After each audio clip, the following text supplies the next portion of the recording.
Souls of Meta is a upcoming IDO. It is not just a play to earn, fun to earn game. It is also a launchpad. Everything in the game will be NFTs, and the public sale is about to begin at the 21st of July. If you want to be there at the TGE, then you should act now. But before you do, of course, you will need all of the information. So that is what we are going to be providing in this video. So stay tuned.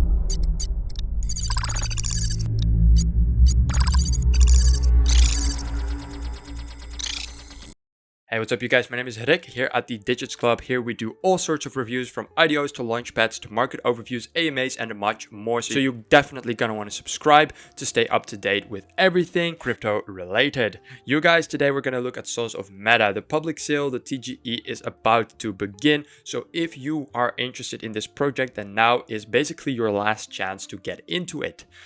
In this next 30 minutes, I will try to give you guys as much value as possible. I will go over everything that this project has to offer. I'll try to be as honest and down to earth as I can possibly be. If I don't like something, I will say so. If I do like something, I will say so as well. At the end of the video, I'll come to the conclusion what I personally think of this project. Before we continue, I am not a financial advisor, so always make your own decisions and do not fully trust on just me. At the end of the day, I'm just a person, not a financial advisor. But with that being said, let's go ahead and get started with the video. Souls of Meta is not just a play to earn, fun to earn game. Everything in the game will be an NFT. Characters, weapons, whatever you can possibly think of, meaning that everything you do will have some form of value. That is really, really cool. But on top of that, there's also a launchpad, meaning the NFTs and the coins and the money you can stake it and participate in cutting edge projects that are going to launch on Souls of Meta. On top of that, there are a whole bunch of other things, so much that I cannot tell you guys just in one intro, so we're just gonna get started. First of all, guys, I want to ask you, gameplay, isn't that spelled as one word? I'm a bit of an idiot, so you guys let me know in the comments, because guys, I thought it was one word. Am I just stupid? Let me know. So they basically have everything stated here on the website, from the tokenomics, the team, the roadmap, and much more. So we don't really have to do a lot of outside research apart from just looking at the website, which is very nice. They already have a playable MVP and a whitelist to be joined, so there's already some interaction with the project. It's not completely whitelisted yet, and you can already participate in some way. Here they say IDO coming soon exclusively on prestigious Bluezilla launchpads. So we are seeing another Bluezilla mentioned, okay. Then we have an about page saying Souls of Meta is a cross-game, multi-chain, fun-to-earn, third-person action RPG, fantasy NFT gaming metaverse of blades and sorcery. That is a mouthful. In short, what they're saying is it's fun to earn, play-to-earn, multi-chain, which is very, very good. That means that it is cross-chain, other blockchains can be utilized, which is very good and very down with the times. Metaverse, obviously, I like that term. That is also very hype nowadays, everything to do with the metaverse. Basically, what they say here, like I said in the intro, is that all NFTs in the game, everything in the game is an NFT, and they're all collectible. There is PvE and PvP. You can do quests, you can interact with the community. There will be realms created by the community, which you can visit. And of course, you can earn while playing. But obviously, like most play-to-earns, the money you will earn is very little, meaning that you actually have to enjoy the game, and earning money and gathering NFTs should just be a fun extra and nothing more than that. That being said, let's take a quick look at the gameplay. I'm not going to be giving you guys the sound for copyright issues, nor are we going to watch the whole thing, but just a quick overview for you guys so that you know what it's all about. So what we're seeing here, let me make it full screen real quick, is a pretty well done trailer. The graphics look pretty basic, but that is obviously just an art style. We're seeing here that they haven't gone for actual cinematics. As you can see right here, this is just someone flying in creative mode. So that is a bit cheap, but for the most part, it does look pretty cool. I can't really put a finger on what it looks like. I've played something like this before. Yes, you know what it looks like? Albion Online. Have you guys ever played that? Albion Online, but I think that is from like up. The perspective is from up. I don't know what that's called. Sixth person. I don't know. This is third person. So, but it has the same art style as Albion Online, which is a very popular game. So before anyone says, oh, the graphics don't look nice, I feel like it's more of an art style. There are other big games that have this art style. It doesn't mean that the graphics are bad. I think they look pretty good. The shadows look good as well. This is a bit wonky, as you can see. There isn't really an animation for flying. He just kind of swifts through the air. But we do see death animations, skill points. It does indeed all look a little bit basic, but then again, the game isn't even released yet, so I assume much of this is still in development. As you can see right here, you can have your wallet connected in-game, and everything you do and buy will be done with the coin. That will be the token. And over here, the marketplace looks really, really cool. Here we have the shop. I'm going to pause it real quick for you guys. So you can see that every single thing here is an NFT. If you buy it, you own it. And it is done with BNB. That's very interesting. And apart from being an NFT, you can actually use it in game, grow your character while doing PvP and PvE and community events. This looks pretty good actually. So they have put some effort into the surroundings. It does not look like it's very open world-ish. It looks like it's multiple smaller maps. But yeah, I'm not sure about that. I think it's kind of also something like people can create their own maps. Like the community can create their own maps and people can play it. Not entirely sure about that as of right now, but the trailer looks really cool. Down here, we see all of the features that are in the game. So we're going to go over them real brief. We have a game economy SocialFi. We aim to create a unique fun to earn metaverse with actual gameplay, but first with the fun to earn, play, own, earn, free to play model replacing play to earn. SOLVerse unites the whole gaming community. We invite other NFT gaming projects to become a part of our incredible metaverse. This is pretty good. It shows that there is future potential for this project to grow beyond what it is right now. They are open and allowing other projects to merge with them, allowing them to get big booms, to increase and basically scale their project as where it is right now. It also shows that they're not closed-minded. They aren't obsessed with the integrity as it is right now. They are also, apart from the integrity of their game, also very concerned with growing and future possibilities. And I feel like it's a good balance how they have it right now. So I'm happy with that. Now, this is what I find interesting, the NFT pad, aka Soul Pad, and that is the Souls of Meta Residence NFT Launchpad and DAX for exclusive native and partner INOs and NFT drops that rewards players. So like I said, they're also somewhat of a launchpad. They call it Soul Pad, and you will, if you're a resident of the Souls of Meta, you will be able to participate in exclusive INOs, initial NFT offerings, and you will get NFT drops, kind of like airdrops, but then NFT. So that is also really cool. And I feel like it is, obviously it's not entirely uncommon. They're not the first game to do this. However, it is, I guess, in the range of uncommon to be both a game with so many different aspects and then also be a launchpad. I feel like it's really cool and it brings just that extra dimension into what they offer, which I really like. Then we see Gaming DAO, they call it Soul DAO. Soul DAO empowers all the key stakeholders in our ecosystem to have a say in the experimental and economic vector dynamics in all key areas of the SOM value chain. So they give governments a little bit to the community or to their investors, which I always like to see. Nice and decentralized with the power to the community, giving the investors a power to actually say something about the project and slightly steer it in the direction they see fit. Obviously, that is a good positive, and both of these 4 features I really, really like, and I'm pretty bullish on that. Here they go in a little bit more depth on the things that they offer. Everything is an NFT, PvE and PvP play modes, cross-game NFT avatars, NFT-fueled levels. That's interesting, actually. Select 3 NFT characters with the most compatible skill set to beat the upcoming level. That is really, really cool. I actually really like that. Player-created NFTs, NFT SOLVerse, towns and land NFTs. Wow, let me read this real quick. Complete settlements-wide buildify quest with other players to upgrade your town and unlock new buildings. That is really cool. So you can actually get your own town upgraded. There will be NPCs, different play modes, event items, and tax discounts, which is really cool.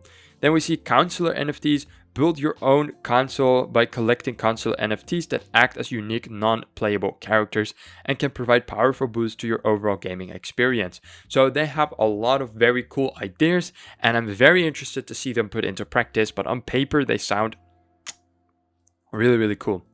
Then here are the fun to earn elements. So we have create to earn quests, horde overlords, ads NFT center, and GameFi and SocialFi.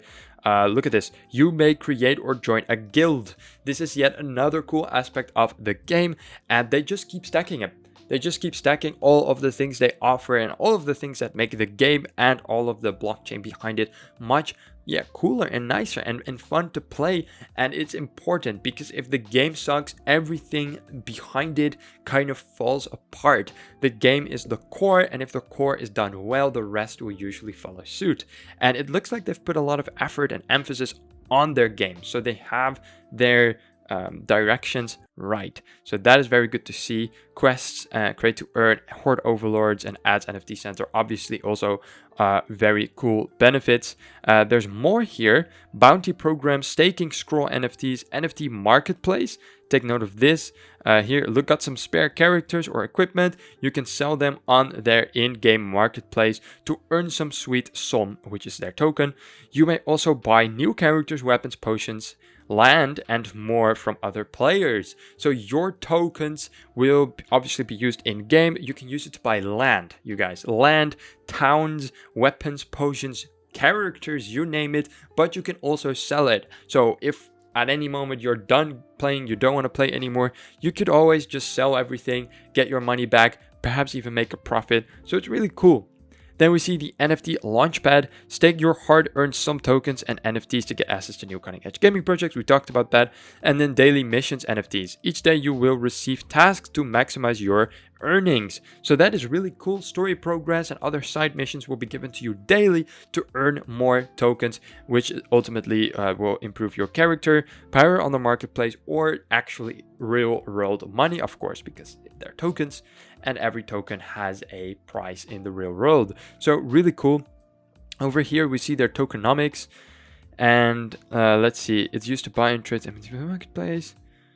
Dual token model with SOM utility token, and then the SMP, the governance reward token. Right, so for everyone who doesn't know, two token system is usually used, one token for the utility and one token for the governance. They are having the same token. Both only the SOM will be traded on the DEX and the CX, or to be swapped with SMP.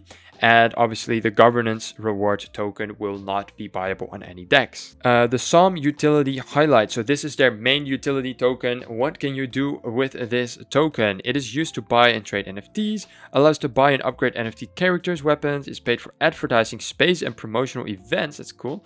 Providing staking rewards, enable privileged access to in-game NFT Launchpad, fuels NFT minting, deflation through token burn, and grants up to 50% commission discounts on any transaction, and various other powerful incentives.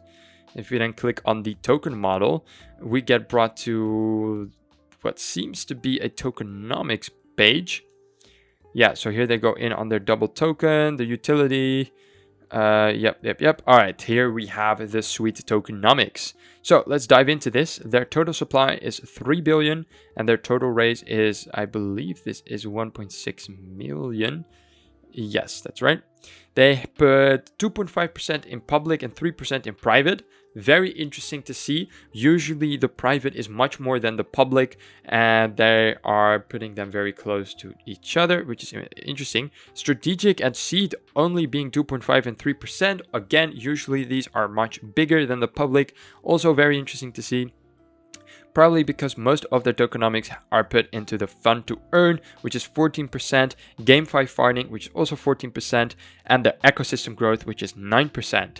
They also put quite a lot into their liquidity, 10%, and staking rewards at 7%, which is also above average. Obviously, for a GameFi fund to earn, it's not above average, but for most other projects, it is quite high. Marketing at 5% and partnerships at 4%. Nothing out of the ordinary there. The team only getting 8%. We'll look into their team in a bit to see if we can make sense of that. But 8% is very, very little. Advisors are very high. This is interesting to see. Look at this. When have you last seen advisors getting nearly as much as the team? That is very interesting. Either they have a very, very small team or they have a buttload of advisors. Whatever the case, this is an interesting tokenomics decision. The treasury is at 12%, and that is it. So quite an interesting tokenomics. We're going to look into the team in a little bit to see if we can make some more sense out of this. Then we have the token sale model. And yeah, let's see. This is all pretty straightforward. We see the token sale price for the seed at less than 1 cent. And it exponentially increases, of course, as we move over to public. We see the allocation release obviously much lower, only 4% at TGE for seed and as much as 10% for public. This is all pretty straightforward, so you can always pause it and look into it a little bit more. But yeah, this is pretty straightforward overall. And the same with this, you guys can pause it. We see a 3-month cliff for the seed, only a 1-month cliff for public and private. That is worth pointing out. And then linear vesting for only 3 months. So that they again have a pretty interesting model here. The public cliff being just very, very, very short and the seed being very long. But then again, you know, the seed price is so much lower than public. It is 4 times lower, you guys. So it makes sense that the cliff and the linear vesting is just simply so much longer.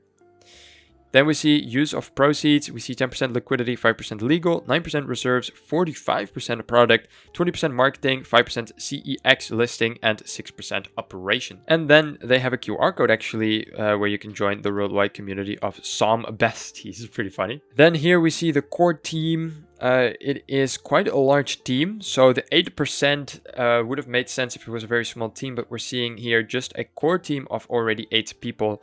And presumably even more after that. The team appears to be fully doxed. We see their name, their profile, and their LinkedIn. This is the, I believe this is, yeah, the founder and the CEO is Kevin. Let's take a look at his LinkedIn page. Fully doxed and with over 27,000 followers. He seems to have quite some experience as being a founder. Look at it, founding partner here at Ready Capital. Funny to see, but they used the same font over here as Souls of Meta, and he was founder here as well. So I guess he kind of copied the success he might have had as founding partner here for Souls of Meta as well. That's a funny thing to see. He's been an advisor for quite a while, banking strategy, innovation, and AI blockchain accelerator. So he has definitely some experience, and he started as founder of Souls of Meta in December 2021, which at this point is 8 months ago. The rest of the team is also docked. We see Michael, Ritash, Peter. We see Dr. Keith, Prof. Trexia, Alina, and Natalie. So very happy to see that they're all nice and doxed. Then we also have a roadmap, the idea phase, where they came up with all the ideas we discussed earlier. The team and marketing phase. Let's see if we can see anything interesting. Free token airdrops, launchpad guilds, cross-partner NFT Gleam campaign. Okay, seems to be all right. And then we have a very large fundraising phase with the IGO date announcements and multiple launchpad onboardings, etc. Then they actually have the launch phase. I believe this is still yet to happen because we don't even have the TGE yet. So this is probably all in the future, but obviously they're going to be launching soon. And then they have the MVP release and the marketplace collab co-op new models. And all of this, of course, is after everything has already been released and their plans to further develop the project. Here we see story campaign season 1. So they're actually going to work with seasons, kind of like any big game, like let's say Fortnite, right? You play, and by the time people get bored, there will be a new season with new things included to keep people hooked and to keep the game interesting. So that is very good. Lots of updates plans for then. And then the next major releases will be Town and Land. So there will not be Town. There will not be Town and Land at the beginning. That will be something for later. The Soldao Advertising Center Battle Royale mode. Now this is very interesting. So they're planning a Battle Royale mode. Sure. I mean, the hype of Battle Royale and Fortnite and PUBG is kind of over, but that doesn't mean that there's not still a big demand for Battle Royale. Of course, it also kind of fits in with their model and how the game kind of looks and feels, so I understand why they have done this. And yeah, I mean, I'm kind of neutral on it actually, but it is a very interesting decision to include Battle Royale. But of course, it is a faraway thing. They're first going to focus on their main game and the launchpad and all of their IDOs, and then they're going to move over to Towns and Lands in Battle Royale. Towns and Land, me personally, I think that's way more important, so I hope they prioritize that over Battle Royale. They are also planning on implementing Watch to Earn and an Android and iOS version, so their ambitions are unmatched, and they basically want to take over the metaverse, right?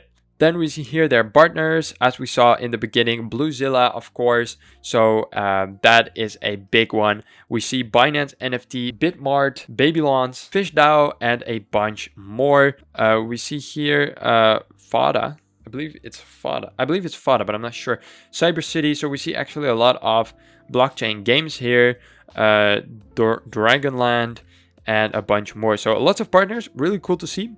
And that is the end of the homepage. Really cool. Thus far, it's looking pretty awesome. Then they don't have a white paper, but a game paper. That's how they call it. So we see the multi-chain ecosystem model over here. I mean, pretty straightforward. We have the GameFi economy, the NFT launchpad, the metaverse, also known as the solvers, and then the gaming DAO. I don't think there's much we don't know here yet. Maybe the Watch to Earn. So they will try to implement on their website an availability to stream, and by watching you will also be earning. It's a bit of a new concept to me. They say as a gamer you probably watch a lot of content on Twitch, YouTube, and other streaming platforms. Streamers are usually earning through advertisement donations and merchant selling. But what about you? Imagine that you can watch live streams of Souls of Meta walkthrough and earn SMP tokens. That will be one of the best earn features for those who prefer watching as well as playing our game. So I'm not sure how they plan to actually do this. They don't. Oh, more information on this mechanic will be revealed later on. I'm very interested on that. So they don't have any mechanics on how this is supposed to work. I feel like this could easily be botted. I mean, just put a whole bunch of accounts on AFK and just watch streams forever and basically earn unlimited tokens. How will they battle this? Maybe they will have an AFK check, but then again, people can make AIs that will surpass the AFK check. Maybe they will implement a CAPTCHA, but that of course will be very annoying for the people watching to have to do a CAPTCHA every 15 minutes of them watching a stream. So I'm very interested of the details of how they actually want to pull this off. But again, yeah, the idea is nice, but how will you do this? I don't know. The fact that they will be able to stream on the platform, that's really cool though. And of course, this is something that is far away. First, they want to get all of their tokens set up, their launchpad set up, the game fully finished, and then they'll build out. And then they'll do the stuff like, the new updates, land and town update, Watch to Earn, Battle Royale, and all of those updates. So this is still very far in the future, probably years away from now. And then they also already have a playable dungeon. You can play levels, the dungeons, level samurai, and you can continue, I guess, your story mode. So this all looks pretty basic, but then again, it is just a demo. The demo gives players an overview of 3 different locations in Souls of Meta. 2 of them are levels inside different realms that can be played from the beginning to the end.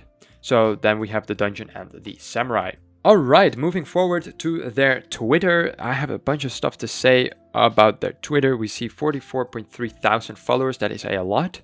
Their pinned comment is about their TGE. Was at the 6th of July, and it has a lot of interaction. I mean, more than 1,000 likes, nearly 2,000 retweets. But I'm a bit skeptical on this, as in, why does it have more retweets than it has likes? That's very uncommon, and it's not just a couple more retweets than it has likes. I'm talking hundreds more retweets than it has likes. The comments are a little bit sus as well. We are seeing a lot of like non-really active Twitter accounts commenting very basic stuff, all with exactly 2 likes. People saying hello. So I don't know. it's a bit sketchy, especially if you look at their other tweets, such as this. This has been 6 hours ago, so maybe not the best example, but let's go a little bit deeper. This has been 20 hours ago. They're very active. 12th of July. So this was a couple days ago. And we're seeing 20 likes only and only a couple of comments. So I'm not saying all of it is fake. I am saying the odds of there being some bots in there is a bit likely. But overall, I do want to point out that there is a lot of Twitter interaction overall. Even if some of it are bots, it's still good interaction. They have a lot of followers and they post incredibly actively. Their designs are also kind of nice. I mean, it's not the best design I've ever seen, but it's not bad either. So yeah, overall, I'm good. I'm positive about their Twitter. But then again, how can we have zero interaction on this tweet and so much interaction on this one? Again, this one is pinned and it's about a big announcement and it's older, so I understand, but still have a bit of a raised eyebrow on that. But for the rest, yeah, good Twitter. Here they have a link tree. You can go to it. It's linked in their Twitter. You can go there and you can see everything from the tokenomics to the website, game paper, everything. So if you want to see this, then go for it. You can do that. Here you can also go over to the whitelist and you can fill out this form if you want to get whitelisted for the project. Then here's their YouTube channel. They have over 5,000 subscribers. They post relatively frequently, at least a couple times a year. They're showing mostly the process of building the game, and we're seeing some gameplay, but much of this is, I believe, footage we've already seen in the trailer.